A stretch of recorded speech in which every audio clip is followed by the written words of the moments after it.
Alright, welcome back to the SuperCoach Nuff channel. In this video we're going to go through our tops, chops, traps and slaps for round 7 of the NRL SuperCoach season 2024. So for those that are new to the concept, how it works is if we've got an option that we're looking to trade in that we think is good, well that's tops. If we have a good option that we are thinking of trading out on, we'll give them the chop. If we're looking at trading someone in, but it might not be the best idea, it could potentially be a trap. And if we're looking at trading someone else, but we need to rethink that trade, well, we need to give ourselves a slap. So as always, we'll go through and have a look at each position, starting at hooker. So the tops pick this week in the hooker position is Jaden Brayley. So obviously someone we were super keen on in the pre-season. And then got injured and wasn't named to start the first couple of weeks. Spent a couple of weeks coming off the bench to ease into the team, but he has played the last 2 weeks starting at 9. He's got 60 and 70 minutes under his belt, so sort of returning to, I guess, what we were expecting. So, you know, this is the week where you're going to get him at the cheapest this season. So if you are looking to cash out your hooker and generate a bit more cash in that position, well, I think Jaden Brayley is a pretty good pick for this week. On the chopping block, we've gone with Danny Levi. So I guess, you know, if we're bringing Brayley in, someone's got to go. We were hopeful that Levi would score well against the Titans, but ended up falling a bit flat. To their credit, the Titans probably did put up a better defensive effort than they have previous. So, you know, I think Levi to Brayley is a solid move. I think you do pocket a bit of cash out of it. So if you wanted to, you could chop Danny Levi. On the trap list, I've gone with Joey Lussick. So had a good score on the weekend. So people might, you know, think, oh, I didn't get on him earlier, but I might be able to sneak in now. That is, you know, him and the Eels are in a bit of form again, but most of his value came from that initial price rise where we got the cash out of him. So I wouldn't look at bringing him in. I think, you know, Brayley offers a more stable base, probably, you know, a similar level of upside, and obviously a bit more value in terms of price.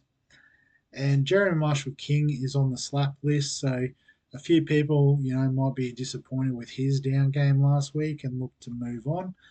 But keep in mind, Marshall-King's major asset is his coverage of the Origin rounds. You know, in round 13, 16, 19, as long as he's fit, he'll be playing. So, you know, if you've got Marshall-King, it's with that long-term view. So don't trade out Jeremy Marshall-King. In the front row, I've got Xavier Willison as the top pick again this week. Pretty sure he was up there last week, and for those that brought him in, well done. I think he got 80 points from memory. Still lots of value. They're still running with the reserve hooker and then the reserve sort of X factor back in Tristan Saylor. Only 2 middle forwards on the bench. So obviously he may slide out of the team once Payne Haas comes back in the next week or two. However, he will be useful during the Origin period. So it's not the worst if you bring him in now. Obviously, it would have been better last week, and you could have banked that, I think, 80,000 that he made. But he'll still make some good money and offer that coverage in the middle of the year. On the chopping block, I've gone with Tom Flegler. So I think he is the most popular traded out this week. And it is a good call, you know. We just talked about Marshall-King's availability in Origin. You know, if Tom Flegler's fit, he has the opposite effect where he won't be available in those rounds anyway, because you'd imagine he'd play for Queensland, which means he's actually going to miss about 5 games in that middle period, and we probably have to trade him out then anyway. So, you know, if you have got him, I would look to move on. Obviously, if you haven't got the money to go up to a gun, you could go with a Willison. I guess if you want to wait a little bit and you know, swing him up to Payne Haas when he's available, that would be a solid move too. On the trap list this week, I've gone with Adam Mariota from the Raiders. Named to start on the edge this week, which should mean an 80-minute role. And he did score well last week, but I think, Whitehead isn't that far away with his injury. And then obviously, they've got Zach Hosking as well. So I think he's more of a short term measure. So the risk there is around the job security. So, um, yeah, I'd go for Wilson over Mariota for that reason. And on the slap list, I've gone with Max King. So, um, one of these sort of sub premium options, I guess we call them. They're not elite, but he is super consistent with his scoring. Um, Named in the extended bench this week, so hopefully he is fit and comes back. And basically, with the Bulldogs in their middles at the moment, if Max King can play, he will play. So don't panic trade out of the pick just because he's not named in the 17. If he is good to go, he'll force his way in. And if he's not, the fact he's on the extended reserve means that he's probably going to come back next week. Under the second row forwards, and I guess the first serving of humble pie this week for myself, with Angus Crichton being the top pick. So I did list him as a trap last week. I was concerned about his minutes, but he played 80 minutes, and Satili Tupanua really didn't play any. Um, this week they've gone with sort of a bigger middle forward based bench with Egan Butcher, Nafahu White, and the third one that escapes me. Apologies to whoever that is. So I think even when Lenu comes back next week, he'll probably just slot in for White and Angus and Nat Butcher. If they can, they will play 80 minutes on the edge. They do have Egan Butcher that can cover, but I think they'll use him in the middle forward rotation. So I think you can get on Angus Crichton this week. I've probably got him third overall in terms of trading options. So if you are looking to boost, you could bring Crichton in. But also, if you went early on one of the other guys that I'm going to talk about in the video a bit later, then you can absolutely get on Angus this week. On the chopping block, I've gone with Zach Hosking. So obviously, with his injury, he's out for a while. He had done his job for us already, making those points and that cash at the start of the season. So we can move on from him now and thank him for his service. On the trap list this week, I've gone with Joe Chan. So named on the bench, which is probably why I've got him as a trap. He will play his third game and he should make a bit of money. So for those that held, you can absolutely hold him this week. But I wouldn't be bringing him in as a downgrade cheapy option because the value in terms of minutes and his points scoring potential is not there. And on the slap list, I've gone with Cam Murray. So, the classic example of a player going in a buy has a down week. Everyone panics about losing value and getting off of the pick. But if you have Cam Murray in your team, it is as a keeper. He will be back next week. He did have a concussion issue, which I think contributed to that low score. I didn't see the game, so I can't comprehensively say, and it's been a busy week, so I haven't fully reviewed all of the games and that sort of thing. But I think he's one you can hold. I can understand maybe a few people wanting to cash him out, considering he will play Origin for New South Wales. That might be the one sort of saving grace, but I think unless you're looking to sort of trade him for a keeper that will play in the Origin period, I don't think it's the smartest move this week. Into the halfbacks, and I think this is going to be a very similar conversation to last week. Top pick, Sean Johnson. Warriors are killing it. SJ's killing it. I sort of had a question about people loading up on Warriors. There is lots of great options, SuperCoach and fantasy-wise, for the Warriors. And just be mindful that they don't play round 13 or round 19, which obviously, is when we are looking to find some numbers. But the flip side is we only need 13 for each of those rounds. The other buy that the Warriors have is until round 27. So if you can cover a few of the Warriors players, they're probably the best fantasy super coach team to get on because of that draw. So I think Sean Johnson's definitely one of those players that you can carry through that period. Um, and, he won't be rested and all that post origin. Um, so I think, he is definitely one that you can bring into the halfback if you want to. On the chopping block, I think Drew Hutchinson, I think it's the sort of, what do they say, like the wagons are circling around, getting Toby Sexton in a halfback. They've sort of put Blake Taff on the bench this week, which is super weird when they've also got Bailey Haywood, who is a natural half on the bench. But I think, unless the Bulldogs can get a win and, Hutchinson can produce some attack down that right hand edge, then his place is in a bit of jeopardy. So the flexibility with centre wing helps, but I think it's going to become a bit of an auto emergency nightmare issue down the track. The trap this week is probably a bit different. I've gone with Brad Schneider, so on the bubble.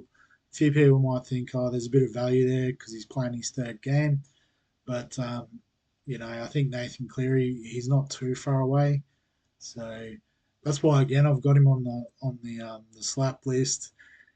Although I can understand people's impatience and wanting to get out of the pick now that he's not back when he was supposed to be by initial reports. So yeah, I've definitely thought about trading Cleary to Sean Johnson, and given Origins coming up and that sort of thing. But I think I've got to keep the faith. Maybe it's just me being stubborn, but that's what I'm going with. Plus, I don't think there's any other sort of options to talk about there. So go on with the fantasy and supercoach relevant players as much as we can.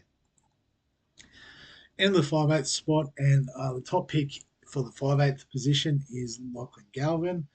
So has made some money already. So obviously you're not getting him at bottom dollar, but back from his suspension, still got money to make. So I don't think it's too late to get on. So yeah, I'll put him in there. Kyle Flanagan, he's done his job for us. So, one of those picks this week that we can salute and say thank you for your service, but we're going to move on. The trap pick this week, I've gone with Max Plath, who, is a cheaper option in the 5/8 category. There is probably a couple of better options, and I guess, the clear and obvious one hasn't come up yet, but we'll discuss that in a minute. I guess the saving grace of Max Plath is he is actually available in the second row. So I don't think he's actually the worst pick. I think Angus is a better pick in the second row. I think Galvin's a better pick at 5/8. So it's probably a bit unfair to say that it's a trap to bring in Max Plath, but I think there's better options this week, is all I'm suggesting. And Tom Dearden is on the slap list again. So we've talked about the Warriors' buy coverage. And the fact that we got them in because they don't have a buy until so late in the season. So again, don't panic trade on Dearden. Stay the course and you'll be rewarded in the future. Into the centre wing, and so the top pick this week, no surprises here, is Kale Iro. So on his third game this week, awesome break even.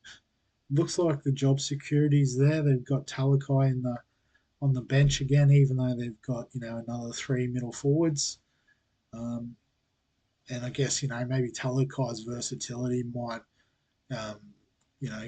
be a disservice to him in that sense. So I think you can bring in Euro safely this week. A couple of options to trade out, one of which would be Ben Travojevic. So hamstring injury, could be out for a few weeks. If you can hold him, I don't think it's an emergency trade out, but he will be clogging up a bench spot for a couple of weeks. His versatility probably helps a little bit with that, being a second row forward eligible as well. But yeah, if you need to move him on to bring in Hero, that's a great trade. The trap this week, I've gone with Joey Manu, so still a popular trade in. Despite being last week was the week to trade in Joey Mane when he was actually playing fullback. He did score well, so a lot of people will see that and go, oh, need to get on. But that score's already gone. So he's going to move back to the centres. It does limit his scoring somewhat. It's not to say he can't score that well. He has proven he can, but it is definitely more inconsistent when he is playing on the right centre spot. And the slap, once again this week, I feel like I'm repeating myself, but people still trading out Taylor May. And, you're going to be upset if you trade him out on the week where he does finally get a bit of luck go his way and he gets over the stripe and, his price starts moving upwards. So, definitely one I've thought about trading in this week. If I can get someone that I consider to be a keeper in the position at 400k, I'll taking that most days of the week. I think the only thing that's stopping me is the fact that we do have so many great cash generation options this week. And even if Taylor May does go off, his price isn't going to get away from me this week. So that's the way I'm leaning towards maybe not trading him in this week. But if I had him, I definitely would not be trading him out. And you thought I slept on him, but I forgot to put the best buy symbol on again. I was a little bit rushed this afternoon. But the best buy this week, in my opinion, is Tamaro Martin from the Warriors. I've listed him here at the fullback spot, but realistically, most of us are going to trade him into our 5/8 position. Um, he's got the job security, so that's probably, 1 point over Eero. Um, the fact that he could even be a borderline keeper in a position that, isn't doing well this year scoring wise, so 5/8, that's a tick there. Um, and his price, he's a bit cheaper than Angus Crichton. So for that reason, I've got him as the best buy this week. So if you were only going to get one cheapie this week, he would be the one that I would target. I think, I'd probably have him first, Eero second, Angus Crichton third. And there's definitely an argument to boost and bring in all three this week. That's, I guess, the direction I'm leaning in currently. Um, I guess, sort of give away part of what we're going to talk about in the preview tomorrow. But it is 24 hours away, so I'm not going to lock anything in at this point. But on the chopping block, we have got the hammer. So another one that probably, is in centre wing more so. But hamstring injury out for a few weeks, then into the origin period. So, I've got him and Val Holmes locked into those centre spots at the moment for the Queensland team. So I think he's one we're going to want to get rid of. Chevy Stewart I've got as a trap, mostly because we can just have a second look. We've got so many great cheapies this week. Like, if you do need a bottom dollar cheapie to make, another trade work, you could, but I mean, Eero is only 14,000, so I'd look at it as a slightly cheaper alternative for whoever else you're bringing in gun wise. Wait a week, give him a second chance, see how he goes. But we do know the job security is there with Rapana's injury. Um, he is a fullback, which is nice that we can have in our centre wing. But just give it a week. And the slap fullback this week is Teddy. So people still trading him out. Last week was the week to trade him out if you're going to. He's back in the team this week. So he will lose a bit of value. But realistically, he will come back to his price that he's currently at and could even go higher. So, we saw his scoring in the first few weeks. Just unfortunate that he had the Fijian steamroller that is Viliami Kikau run into him. So, Teddy's back. Keep him in your team and you'll be handsomely rewarded. Or at least I hope so, as an owner myself.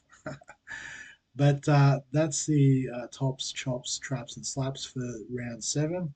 As always, if you've got any questions, comments, thoughts, feel free to get them below the video. Has been a lot of interaction in the comments this week in particular. Don't know if it's because there's so many great options or, players are starting to, trying to work their way up the ladder. But it's been really great to be a part of, so thanks very much for all that. Obviously, if you enjoy this sort of analysis, give us a thumbs up or like. Subscribe for all the fantasy sports content on the channel. And other than that, we'll catch you in the